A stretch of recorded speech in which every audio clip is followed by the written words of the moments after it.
तो आज की इस वीडियो में हम कुछ अलग करने वाले हैं। हम बात करने वाले हैं आखिर रैंडी ऑर्टन यहाँ से यहाँ कैसे पहुंचे। तो शुरू करते हैं। क्या आपने कभी सोचा है कि अगर आपके करियर का सबसे बड़ा दुश्मन आपका शरीर खुद हो? हाँ जी, हम बात करने वाले हैं the legend killer viper Randy Orton के बारे में। वो सुपरस्टार जिसने अपने बैक इंजरी के बाद भी सर्वाइवर सीरीज 2024 में रिटर्न कर कर पूरी दुनिया को हिला दिया। लेकिन ये सिर्फ एक रिटर्न की कहानी नहीं है, ये कहानी है टूटने की और फिर उठ खड़े होने की। तो अपनी कुर्सी की पेटी बांध लीजिए, क्योंकि ये रैंडी ऑर्टन की कहानी आपको रुलाएगी, चौंकाएगी एंड आपको इंस्पायर करवाने वाली है। तो चलिए फिर शुरू करते हैं। तो रैंडी ऑर्टन का करियर हमेशा से ही डोमिनेंस और फियर पर खड़ा हुआ था। तो चलिए मैं आपको ये बातें डिटेल में बताता हूँ किस तरीके से रैंडी ऑर्टन को 2022 और 23 में बैक इंजरी हुआ था। काफी अच्छी इन्हों की ये टीम चल रही थी एंड इन्होंने टैग टीम चैंपियनशिप भी जीती थी। हम रैंडी ऑर्टन के करियर में उनको पहली बार इस तरीके के कैरेक्टर में देख रहे थे। दोनों ही wrestler SmackDown and Monday Night Raw पर लगातार हर हफ्ते ही रेसल कर रहे थे एंड उनकी स्टोरी लाइन उस वक्त द ऊसोस के साथ चल रही थी। ब्लड लाइन की स्टोरी लाइन उस वक्त पीक पर थी।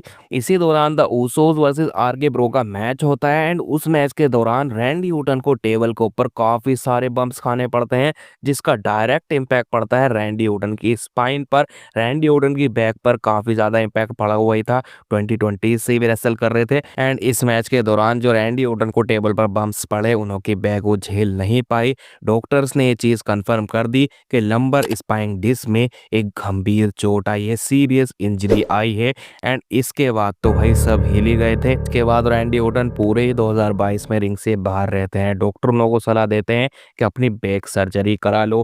फिर नवंबर 2022 के आसपास एक मेजर बैक फ्यूजन सर्जरी होती है रैंडी ऑर्टन की एंड इसके बाद एक रिपोर्ट निकल कर आती है जो सारे ही डब्ल्यूडब्ल्यूई फैंस को हिला देती है। रिपोर्ट में लिखा रहता है कि डब्ल्यूडब्ल्यूई मेडिकल टीम ने कह दिया है रैंडी ऑर्टन से कि अब तुम वापसी से रेसलिंग नहीं कर पाओगे। सभी डब्ल्यूडब्ल्यूई फैंस डर जाते हैं एंड ये सोच में पड़ जाते हैं क्या ये रैंडी ऑर्टन का एंड है। सोचिए उस वक्त रैंडी ऑर्टन के फैंस का क्या ख्याल होगा। एक पल में आप आरकेओस के आदी हो चुके हो, आपको आरकेओ देखने की आदत पड़ चुकी है, अगले ही पल आपको रैंडी ऑर्टन के हाइलाइट्स देखकर काम चलाना पड़ा है। लेकिन ये वक्त सिर्फ रैंडी ऑर्टन के दर्द का नहीं था, बल्कि आइडेंटिटी खोने का भी था।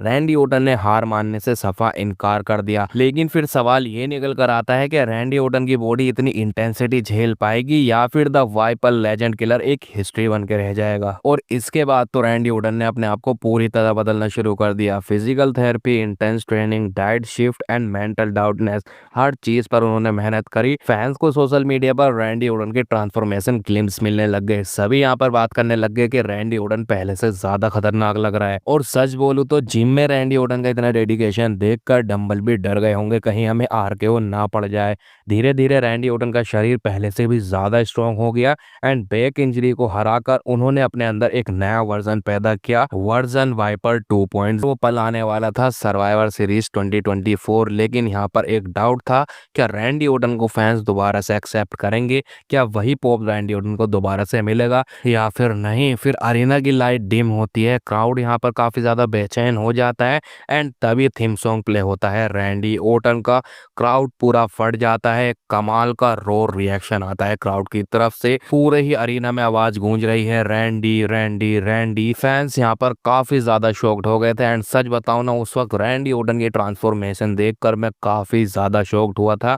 सर्वाइवर सीरीज में उनका एंट्री एक ऐसा सिनेमैटिक मूवमेंट था जिसने पूरे डब्ल्यूडब्ल्यूई को हिला दिया। उनकी ट्रांसफॉर्मेशन सिर्फ फिजिकल नहीं बल्कि एक फिजिकल मैसेज थी कि कभी हार मत मानो। और सच बताऊं तो जब रैंडी ऑर्टन का रिटर्न हुआ था ना, तो राइवल रेसलर रिंग में शॉक्ड हो गए थे, क्योंकि अब रिंग में वापस आ रहा है the apex predator, the viper legend killer Randy Orton. Match के दौरान रैंडी ऑर्टन ने अपनी काफी कमाल की परफॉर्मेंस दिखाई थी। अग्रेशन, वो आरकेओज एंड वो इंटेंसिटी, फैंस ये चीज समझ गए थे वाइपर वापस आ चुका है एंड वो पहले से भी ज्यादा खतरनाक हो चुका है। तो रैंडी ऑर्टन की जो ये जर्नी थी, ये सिर्फ एक रेसलिंग कमबैक की स्टोरी नहीं थी, बल्कि ये सबूत था कि जिंदगी आपको गिरा देती है लेकिन आपको फिर भी हार नहीं मानना है। आपको पहले से भी ज्यादा ताकतवर बन के खड़े होना है, ताकि अगली बार जब भी आपके मन में हार मानने का ख्याल आए तो आपको याद रहे कि द वाइपर कभी भी हार नहीं मानता है। तो ये कुछ ट्रांसफॉर्मेशन जर्नी थी रैंडी ऑर्टन की। रैंडी ऑर्टन की ये जर्नी देखकर सच में सल्यूट करने का मन करता है। आपको मैंने शॉर्ट में बताने की कोशिश करी है और अगर आपको इसी तरह की वीडियो किसी और सुपरस्टार के ऊपर चाहिए तो आप मुझे कमेंट्स में जरूर से बताइएगा। तो बस आज की वीडियो यहाँ तक की थी। आपको वीडियो कैसी लगी कमेंट कमेंट्स में ज़रूर बताना है। एंड आपको इसी तरह की वीडियो देखना पसंद है तो हमारे चैनल को ज़रूर से सब्सक्राइब करना है। मैं मिलता हूँ आपसे नेक्स्ट वीडियो में, तब तक के लिए बाय बाय।